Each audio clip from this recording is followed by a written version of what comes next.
Sanibonani emakhaya, dumelang kae, lina la ka ke nna Angel Noko.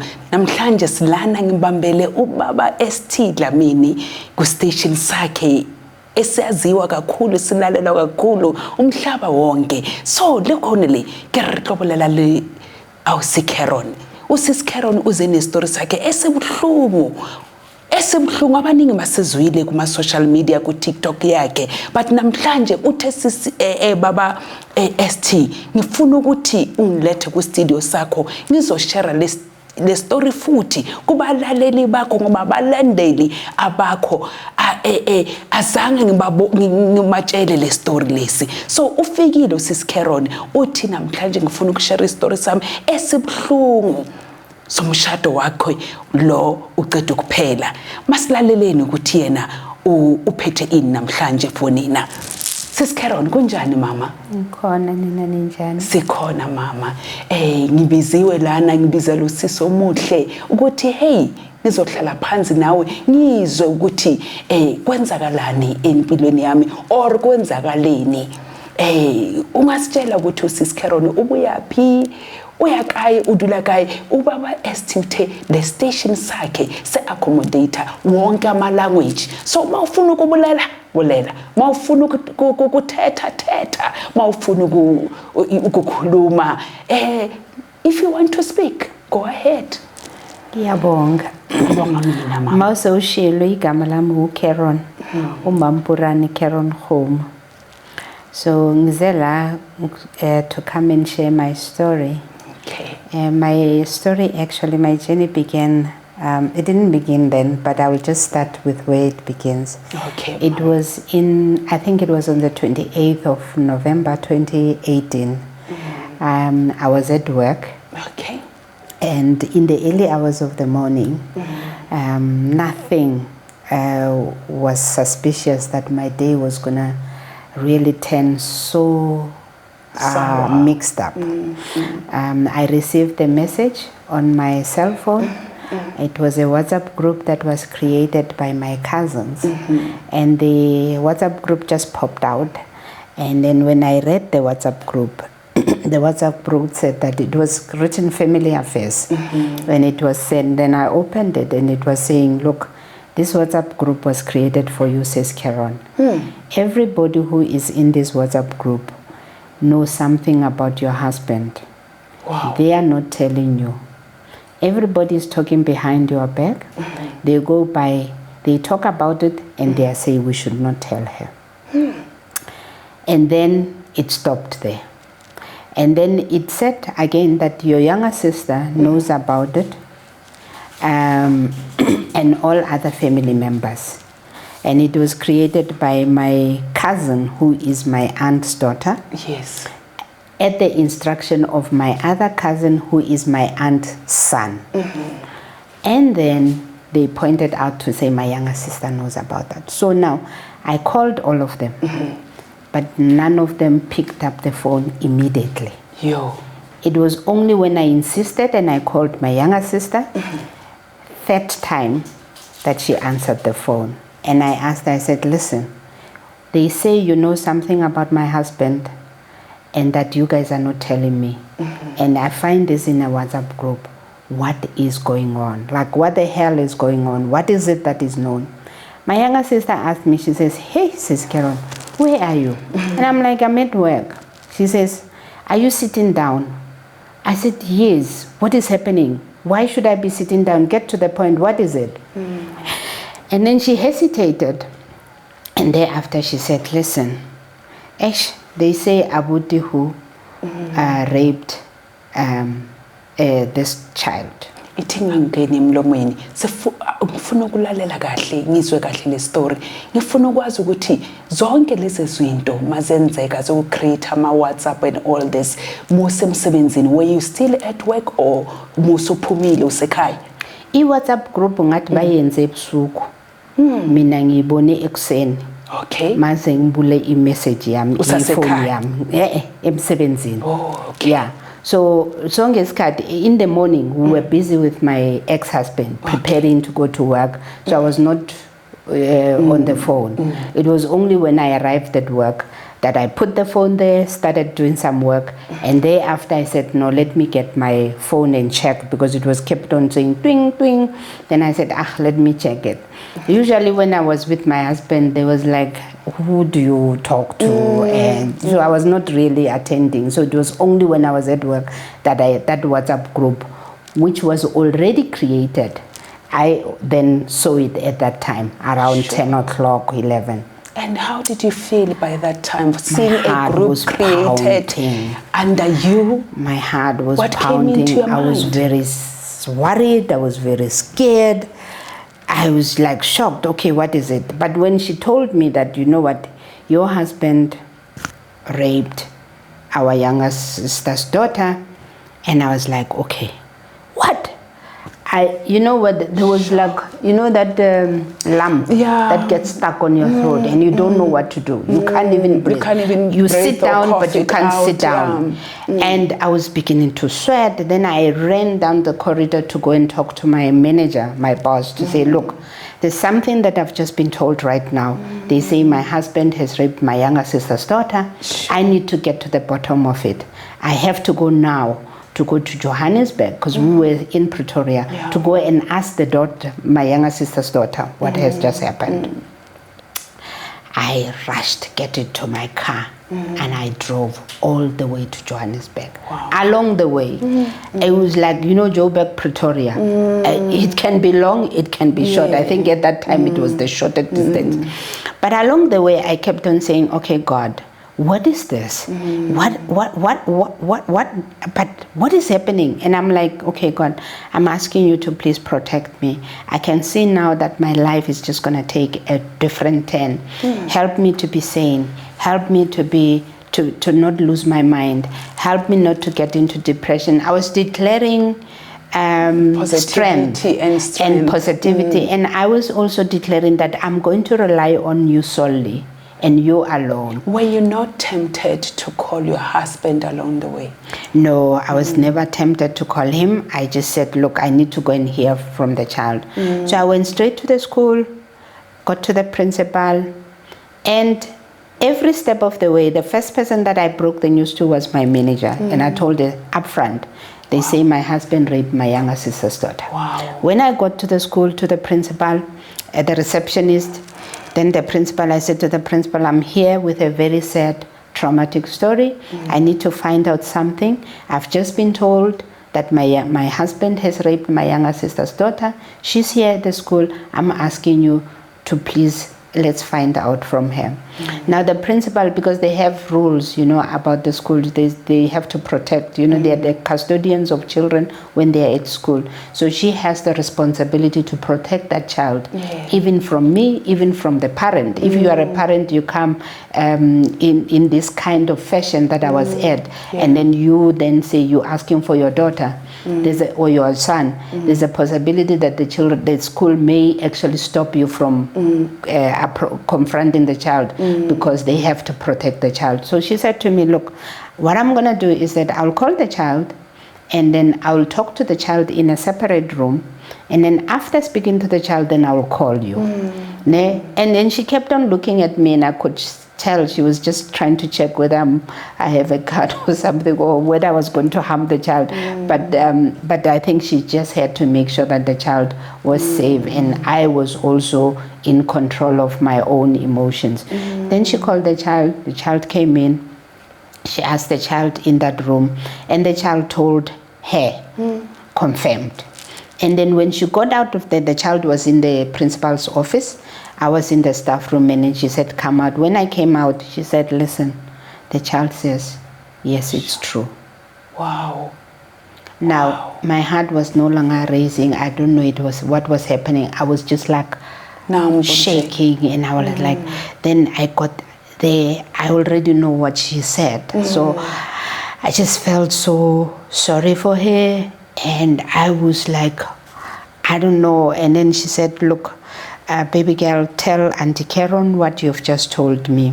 And the child said, in her very fragile voice, and she didn't really go into detail. She just said, yes, Papa did this to me on this date and all that. So we asked her a couple of questions, like when was it? what had happened, and she then described that no, they were going to drop clothes in Mamelodi. So what happened is that a friend of ours had given us her house to stay in because it was closer to Pretoria town in work. So we were relocating to go and stay in that house during that time. And then my ex-husband was taking our clothes to the house, moving things one by one because we didn't organize a full-blown what do you call it, remover. Yeah. So now after that, then the principal, we had a conversation to say where to from now, and I said, look, I'm going to the police station right away. So then I took the child. I said, baby girl, listen, you know what had happened is wrong. I will have to protect you against whoever did this to you. And then we're going to have to go to the police station and report this. Are you okay? How old is the child by that 11. time? 11. I think she was 11 years. So yeah, she was 10. 10 Because she years. was 9 when she was raped in 2017. And then it was 2018, so she was 10. Still young. Yeah, 10 going for 11. And as a wife, did you believe that your husband can do such an You know act what? towards the For some reason, I believed that the child was telling the truth because what was the reason for the child to lie? And what was the point of my family to form up a WhatsApp group to tell me they about can't it? just say And something that the they don't voice have proof. in my younger sister's phone call was telling me that everything was just it. So it was a series of confirmation. It is true. It is true. It is true. And it was up to me to believe it. Sure. You know. So I drove with the child. As we were driving to the police station, guess what this child says to me? She says to me, because I was crying. You know, it was very traumatic, and I was also trying not to break down because you had for to her stand sake, strong for her her. sake. And she says to me, she says, Mamukulu, I'm really sorry that I did not tell you. Sure. Ne? And for me, when she said that, was A confirmation that really my this took husband place. did that. But there was another confirmation as well that I felt.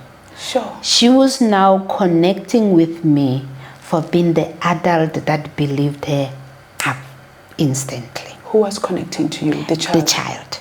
Like there was just divine connection of saying, in you, I found somebody who's going to care for me. And protect me And more. protect me. And you did exactly that. And I did exactly that. So we went to the police station, and at the police station I told them that I'm here. I brought this child to open a case. And then they took us to the victim empowerment, but the child protection unit or wherever there. And then the child gave the statement, and then that is when the detail of what actually happened was then narrated. I could listen. I was also just pacing up and down because I was like thinking, what am I going to do the day? How am I going to do that? So that we opened the case, and then they said they will conduct the investigation. They will send us the case number, and I took the child, reassuring her that everything is okay and taking her back to the house. When I took her to the house, I arrived there, and then my daughter-in-law were staying in the cottage outside in our yard. And then in the house, there were other children. I still don't remember really very vividly in terms of who was there. But I just remember that I spoke to my daughter-in-law to tell her that this is what has just happened. While I was preparing to go back, another phone call comes in. And then my younger sister tells me that, listen, you have not even heard half of what was happening. Wow. Talk to your adopted daughter, because all these years, Abudi has been sleeping with her. Wow. Alaleli, niyazizwela ukuthi umama Caron udlule ebuhlungwini, istory sakhe sibuhlungu kakhulu. Nami ngiyumzali, ngiyosisi Angel noko, ngiyezwa ukuthi mina mengeke ngikhona ukuyimela into eso, but kukhona abafazi laba bakhona ukumela izimo lezi zi-above their power. So sisachubeka silalele le story ukuthi kwayenzakalani kusuka masathola umntwana esikolweni. Hlala lapho ungashifti. Le station lesi is for you, me and the nation. Mama Carol, sifuna ukwazi ukuthi step number 2. So manje uqala kuba umntwana uqala kuba open kuwe. Where to from here? From lapho, like la uphelele khona kwenzakaleni? Uphumene umntwana kwenzakaleni maqeda ukukutshela lisuke lapho naya kuphi? Kukhona ama steps lawa wathathile or not? The next step after I had to go and open another case for my adopted daughter. Wow. At the police station. Adopted daughter kwenzakaleni ngaye? She was also being raped by the man. And she... The same man? The same man, my ex-husband, was actually sleeping with her in our house.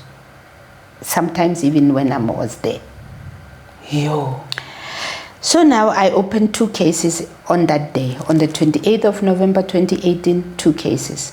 Now I had to leave them in Johannesburg and go and fetch this man because I was the one who had the car. We were driving together to work. He works not in office away from me. So I had to go and fetch him. We go home. But as I was driving back to Pretoria, back to work, I had to phone some family friends to say to them that, listen, guys, this morning I was just being told that the men did 1, 2, 3. Sure. And therefore, I need you to come to the house because there's no way I'm going to break this news on my own and tell them that. You needed support. They were so shocked. But they came. So I fetched them from work. And then we went home to Mamelodi, and then the family arrived. Then we confronted the man, and then and it was like I was like scared, angry, mixed up. They were very shocked because when I told him to say that, look, I've just been told that you have done 1, 2, 3. You've raped my younger sister's daughter a year ago, and then that you are continuously also raping our own stepdaughter. Were you brave to tell him that? Yes. What was his response? He was sitting there and his face was very cast down. It showed that there's something. It showed that there was something. And because he's a very composed man, he then took time. He takes time to respond. Strength. Yeah. So that you don't see even his emotions. Yeah. And then he then blamed me for calling these people. Blamed me for opening the cases without talking to him first. And I said, but I could not talk to you because according to the law, this is emergency. This is an emergency. You have a responsibility to report a matter like this to the police once you know about it. And then I think it was very clear to him that I already believe the children. Yes. And I don't even know myself what was I thinking was going to happen, except that I was hoping that he would admit. I was very naive, actually. Who would admit to something like that? So anyway, that the family came and then he denied everything. And then while we were still talking about the family, and the other person that I called was when I was driving from Joburg back to Pretoria, I phoned the senior pastor at the church. And I told him, I said, Baba, I've just been told that my husband did 1, 2, 3 a year ago. And I opened the case. I'm asking you to come so that we can talk to him because I don't think I can handle this. Wow. The pastor said to me, Lendole yakudala. Why we buza manje? Ute kwenzeleni nini? Ngati lo muntu lo bathu uhlungulile umntwana last year ngo-2017 bangitshele namhlanje. Kwathi, why are you reviving dead ghosts? It's like he's taking his side mind. He was already taking side that this thing, if it has happened last year, why are you reviving it? I knew then that I was not going to get help from him. And I just said, okay, let me just forget about. And then there was another pastor that I had already spoken to as well. And she indicated that she was going to come.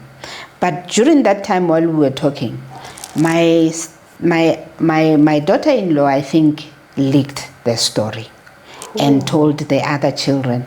Now, my own daughter was now attacking the adopted daughter. Did you confide the story to the daughter-in-law? A daughter-in-law only. I don't know who leaked the story. Now there was chaos at home. This one was going to kill these other ones. They are coming into our house to destroy everything. And now we are in Pretoria. That day, oh God, that day was a terrible day. Now we had to speak to them over the phone to say, please, don't do what you're doing. Please calm down. And I think when the father was speaking to them, they were able to calm down. Me, I don't think they were even listening to me. But he was now getting more strength to say, you see, you've ruined the family. You see what the children are doing. I knew at that time that I was now going to be in trouble. Sure. Because if now the children are taking side, supporting him by blaming the other children, that means those other children need protection. Sure. Now I had to think about what to do. Yeah, so to cut the long story short, I think during those weeks, those days, we had to actually take decisions. Like these children have to go and stay with my younger sisters because they can't live in the house. My adopted daughter had to go and stay with some friends because she can't live in the house because there was chaos. And everybody who was on my side of the family had to vacate the house because now it was war. It was my family, me and my family against him and his children and his family. It was crazy. Division, so now, that division. But I think during those days, I was also, because the police were doing investigations, I was trying to get the truth out of him. Like all those days. Now, while I was still getting the truth out of him, my family then sent a voice audio recording. That audio recording, they said to me that, you know what, my younger sister's son, who was aware of what the man was doing, one day when I had traveled, he placed a tape recorder in my adopted daughter's room so that he can catch my husband sneaking into my adopted daughter's room, and they got him. I listened to the recording, my husband forcing himself to have sex with my adopted daughter. I could hear everything. Still? Everything. Yes. Telling this child, there's nothing wrong holding me. Put it in. Turn this way. Are you not feeling cold? It is horrible. Mama Medi, late kwela story ke se bohloko se. Ana wena uhleli no baba unjani endlini. Check abantwana bakho. Sizwa imihlola la ngaphandle.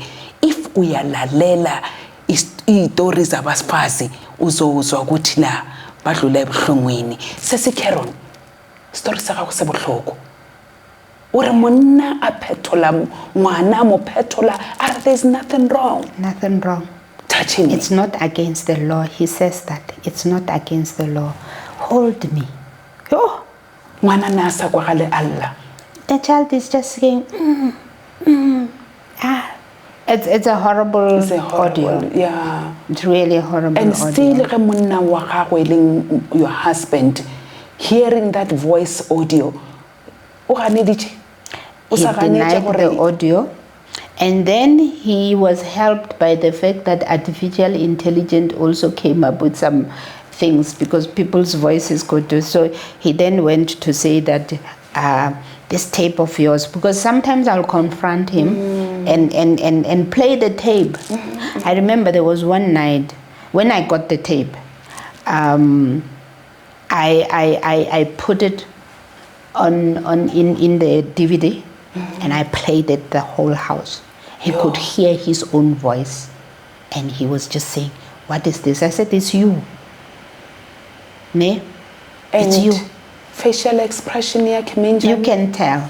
that he was guilty, Yeah. but he was horrified that he was caught like that. Do you think was because ukuthi angavumi ukuthi uyenzile this thing, was it because of the church leni benisontayo mekumuntu ane position esontweni or yini? What was preventing him ukuthi admit ukuthi yes, I did this and it was wrong, help me to get out of this, or ukuthi ngixolise?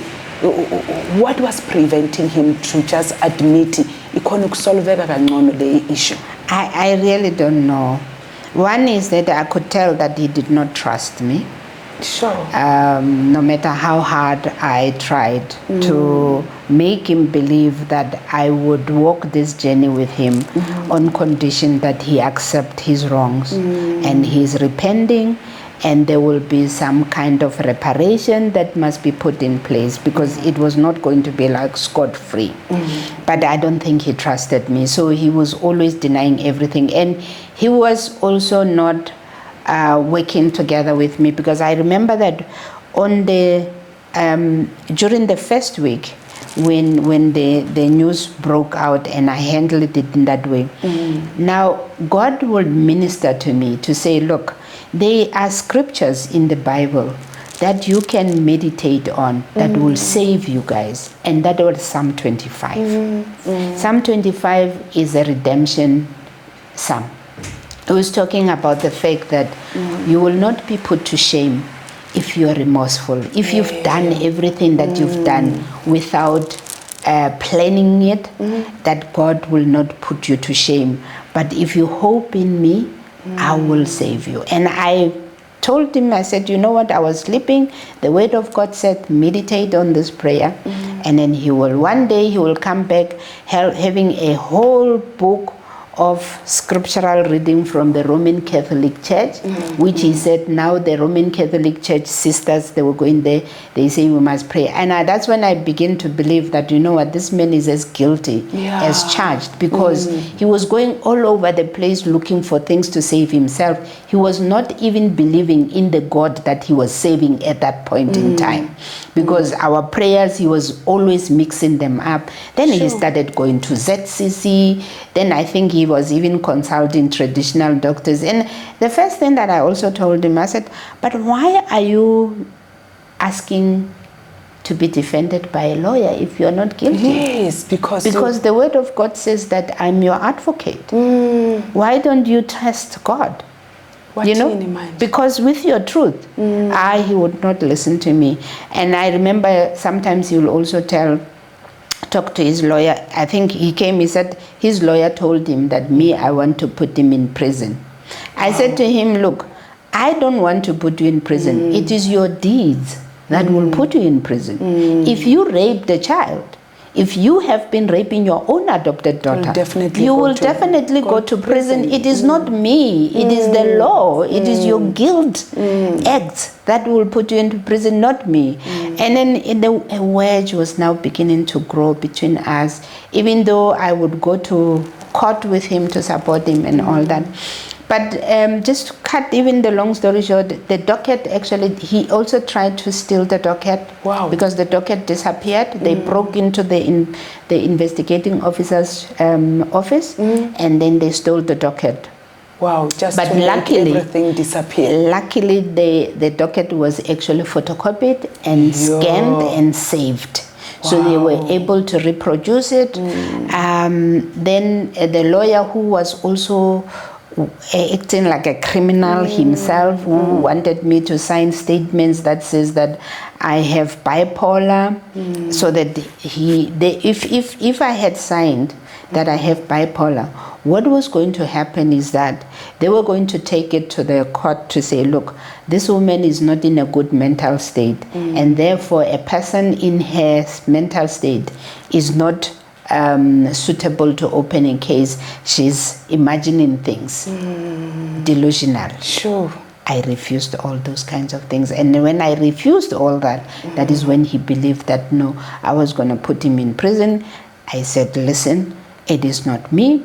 You have put yourself in prison, you know. But I was also able to say, look, the in marriage, they say for better, for worse. So this was our worse. What do I do during our worst? What I do is that I cannot deny him the things that he's entitled for, like paying for the bail because he needed money to pay for the bail. We paid for the bail. Support. If people can accompany and go and see their criminal brothers in prison when they're wrong, what stops me from extending a human right support to him? Because every human being needs to be talked to. So I was actually there emotionally for him so that he can get to a state where he understands the implication and the magnitude of what he has done, and then therefore own up to what he has done. I tried to be there for him. Obviously, he will say a different story, but I believe that I was there. And I don't need anybody to say, you were not there. I know I was there. But how was it to be there for two people emotionally, and especially kulo muntu lo amoshe umntwana kangaka? How did you divide yourself in that two situation? It was really difficult. I was torn. I was torn apart. But the fact that this child was with my younger sister, I could always speak to my younger sister and say, listen, look after this child, make sure that you guys tell the truth, and make sure that you protect the child. Yeah. Because if you don't protect the child, anything can happen. Yeah. He can be manipulated and all that. But he was claiming that the child was manipulated. And I'm like, and during the time when the case was taking place, to be honest, I never asked the child about what actually happened. The only time that I spoke to the child about the case was when we were at the principal's office. Sure. After that, I never asked her what had happened. And she actually said it. She said, you know what, 7 years on, you still don't know exactly what happened. And when she told me what happened, still not the full story. Sure. It was like this man has been attempting to rape her even before the actual rape, when she was in grade 5. What? Yeah. And the incident that this child talked about, I was in the kitchen making breakfast. This child had an assignment book to sign. I said to her, no, while I'm making breakfast, go and get daddy to sign it. Sure. When the child went into the bedroom, the man took the child, put her on the bed, and was about to rape her. I was in the house. Not seeing that. That man, you know, at some point you'll think that I don't understand what kind of temptation would possess a man like that. And, you know, it just that, you know, my memory is very foggy. Yeah. But when I see it and remember and try to recall what was happening in our life. I remember at some point we used to have cell group meetings, and this man was always ministering about temptation. But the way he was ministering about temptation, I didn't agree with him. It was like he was protecting those who and he was do also wrong saying things. it's okay to be tempted because you will be redeemed. And I used to say to him, I said, you must recall that when we talk about temptation, God says you can't put yourself in a position where you will be tempted so that you can say, I will save you. You will never be saved. If you know that you have a weakness around women, avoid them. Sure. And that is why I love about Islam. Islam says, because women and men get tempted when they are in one place. When a men go and pray one there, side, women one side, because they are acknowledging the weakness of being. Yes. You know? And in our Christianity, they don't do that. We mix. We say we will control our feelings and all that. And it's not possible. Because, you see, he got tempted. He could not control his edges, and then look at where it led him to. But it's because, and I had to believe that because in 1996, my husband was arrested for, he was accused of having raped my friend's child. Your husband? That case, yes, my ex-husband. Okay. That case was thrown out of court because there was no evidence. So now, a couple of years on, you are being accused of the same thing. That is why I also had to believe that it's not possible that they can accuse you of something like this twice. go ra re ke monna o ileng gore o ntseile monna a tlwaetseng wedi o te tlwaeditse ntweo jwale modimo o emetse ngwana jwale through wena I pedophile. My husband beku pedophile. It just that bezingambambi. Bezingayazi because zonke isikhathi beyahlala surrounded by abantwana. He liked girls so much. Yes. But abantwana labo they are selective. Yes, they are selective. We are keep the vulnerable ones. The vulnerable ones, especially those ones who depend, because what he will do, he lures them into taking them to movies and all that. And then he gets them slowly. When they get hurt, he will come and bandage them. And then as he bandaging them, he's loosening them. So that is why maybe some of these children will not come out to talk, because they would have made themselves available without knowing. And therefore, when they come to say, this man has actually assaulted, violated me, how are you going to say it when you have been going to the movies together with him?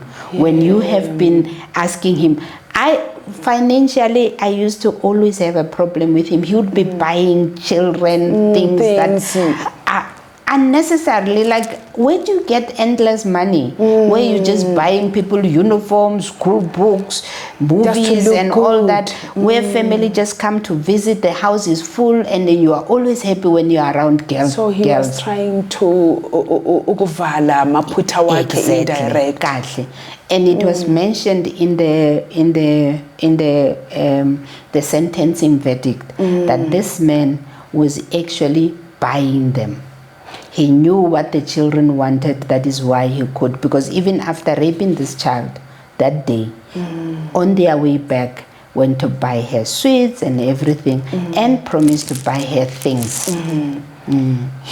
Siyashaya isikhathi sethu sesizoba ne-part 2 again, sizoqhubeka la phambili kwamanje sizobamba kancane sesavala abalaleli bazoba ne-part 2 isikhathi sizobona ukuthi sothola isikhathi nini. Into engifuna ukuyazi Mama Caron ukuthi labantu laba basesontweni njengoba abasifundisi bazi everything, bona ufile kanjani mase bazi story and irespond yabo iba opposite to what you expected them to say or to do, or to, like kaningi sifuna ukuthi ma ureport esontweni ba acte positively towards the issue, but laba kubonisa ngathi they were against you. Did you feel ngathi they failed you? Dignity yakho ayisekho? How the church ufile njani nje? The church was very lenient, to be honest, because when the pastor came to take us for counseling, it was counseling about communication skills, how you talk as couples and everything. It was not dealing with the fact that we're dealing with a man who has raped my younger sister's daughter. And therefore, I expected them to have, they were supposed to ask him to say, look, you need to step down from your leadership roles. Yes. That's the first one. Number 2, you need to actually, after you step down, they needed to take him through the church discipline. Yes. They didn't do that. In fact, the only time they left him to continue, my heart was so painful, because I was preaching there, knowing what he has praying done. for people. You know those altar calls when they say to people, come so that we can lay hands on you. He took his dirty hands and laid on people. That is contaminating the house of the Lord. I told the pastor, I said, but this person is contaminating the house of the Lord, serving Holy Communion. The case was opened. The police were investigating. This man serves Holy Communion. I told you what he has done. So you needed to say to him, step down. From now onwards, take a back seat. Because with him, he was now using the church to now cover himself. Like he was really like you can actually feel his desperation to be in the forefront because he was trying. I think he was also desperate to say, see me as a good person, painting that picture of a saint. I mean, we fought one day and he beat me up so badly. I was blue-eyed and everything. What? It was on Thursday. On Friday, I remember we went to hospital that very night. The pastor said I should not open a case because we can talk about it. I mean, they were able to talk to me about what to do, but they were not able to hold him accountable for what he has done. And that was frustrating me. Then after he beat me up still, they allowed him to serve Holy Communion until I then took the photos of where he beat me up. I threw them in the WhatsApp group of the church and say, this man who's busy praying for you, this is what he did for me. Because they did not know. Sure. Now they then said to me, I'm putting the church into disrepute. They cut me out of the WhatsApp group. Sure. And I think now even people started looking at me as a very bad woman who's talking badly about her husband, and I felt really very isolated from there onwards. I felt like, look, this church they're hypocrites. So do you feel ukuthi the church failed you kule story sakho ne husband yakho Sis Karen? They failed themselves, to be honest. I don't think that I expected anything. I think God had a plan for me to really see people for who they are. They failed themselves because they failed to witness and vindicate the gospel.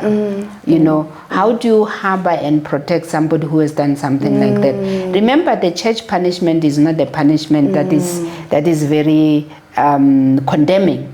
It's a punishment that says we want to redeem you. But you need to redeem the person, and the person, you need to hold them accountable. The reason why there's redemption, and now let me use your own gospel now, which used to be my gospel. The fact that Jesus had to die, that is, he had to be punished for the sins. You can't just be redeemed like that. Something has to give. They're helping him to sin more. Yes. So from there?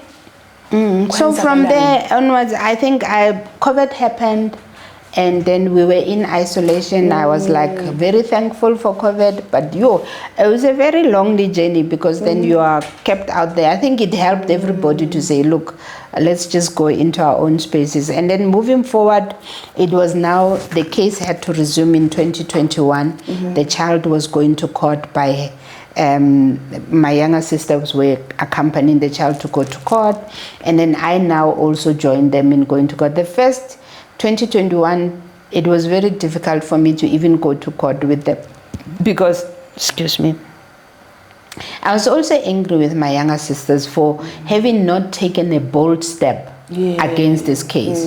So sometimes it was even difficult to look at them, to be in the same room. The other times I was also feeling the pain of this child. It was just really difficult. I was also isolating myself to some extent, but providing really support, because I will call them, you're going to court, make sure that you go there, make sure you tell the truth. It was only after me and my ex-husband had decided that you know, we did decide. While this case is still on. While this case was still on, he wanted to be away from you.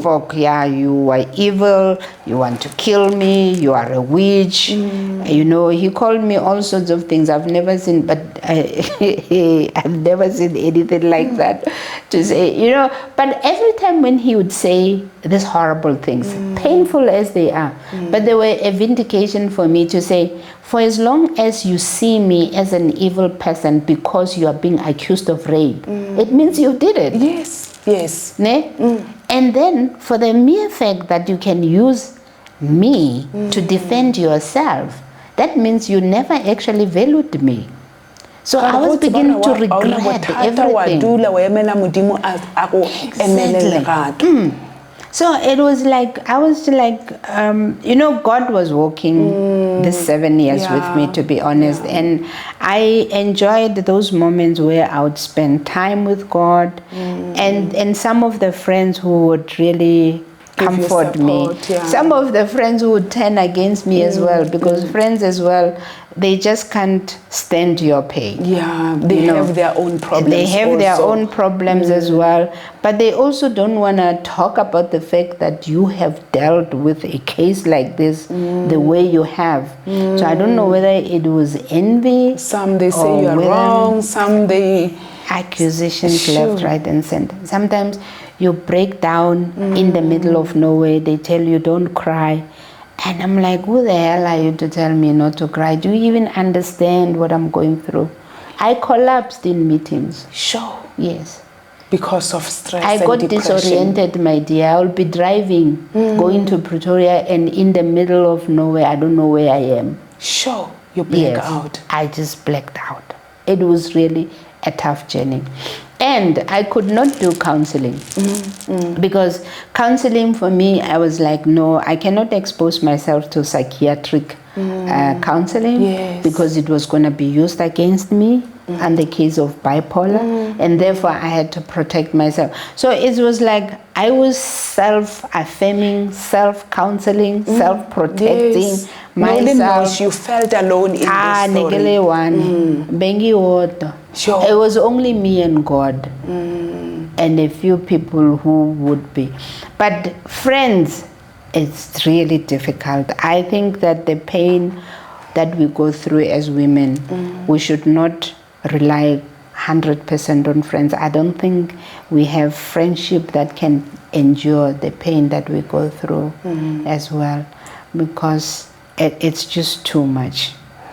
What's about Sisi Kerone, Rebetile Genako, Gabona Van Sainela Gamulo or Naguarena, Ichabili. What's about Kibona Mudimu Karaga situation, Ubolela and I fit in Goyona. Kibona Mudima Pile Mata, Muilongorangobali, lawyer, Dimu supporter, your ex-husband, did Kuri Ola Shaka di Doge, Gamoe Valley, the family Jelurine, Homoji, Ichwele Lamrago, Wana Omudimuna Mutekili. And then I'll show me Shalowena or Umutere. Gemamola fasting Agai Melang, some of Elagamati.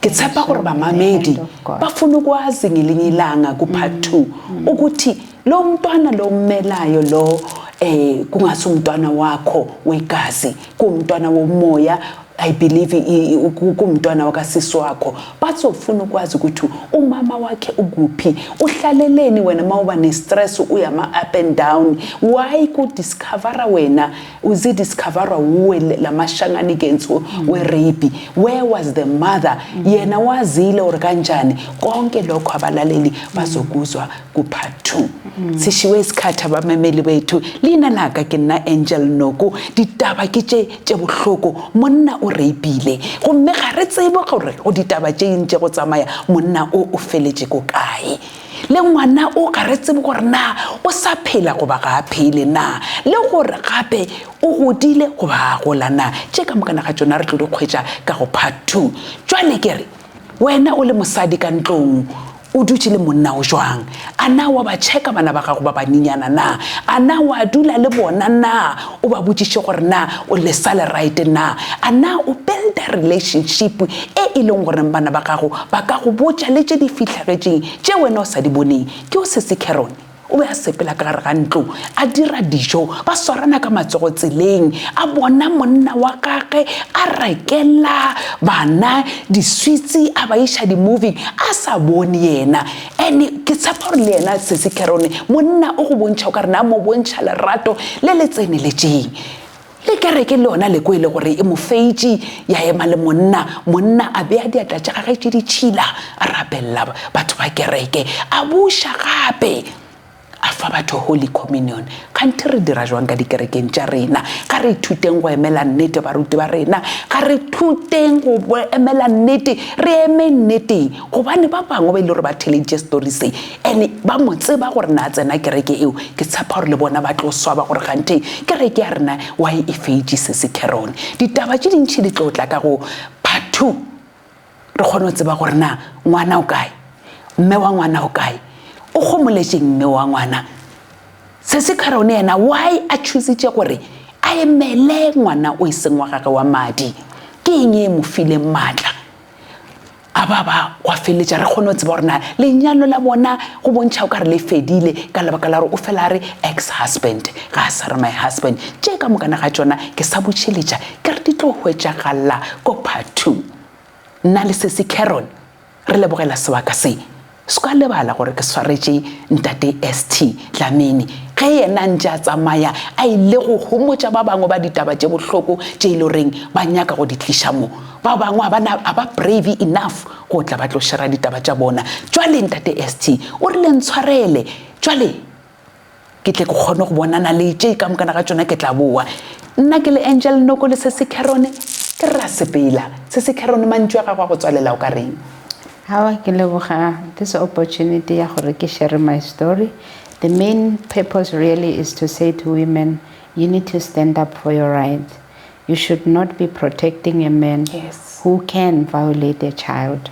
And the criminal justice system, if you follow it to the T, it really can protect you. This government has got policies and that works, and there are police officers out there who are prepared to defend you. Go tswa go nna Angel Noko le se Caron ke re bye bye. Thank you. Thank you. Thank you. Thank you. Thank you so much. Ra leboga. Ra leboga. The rest is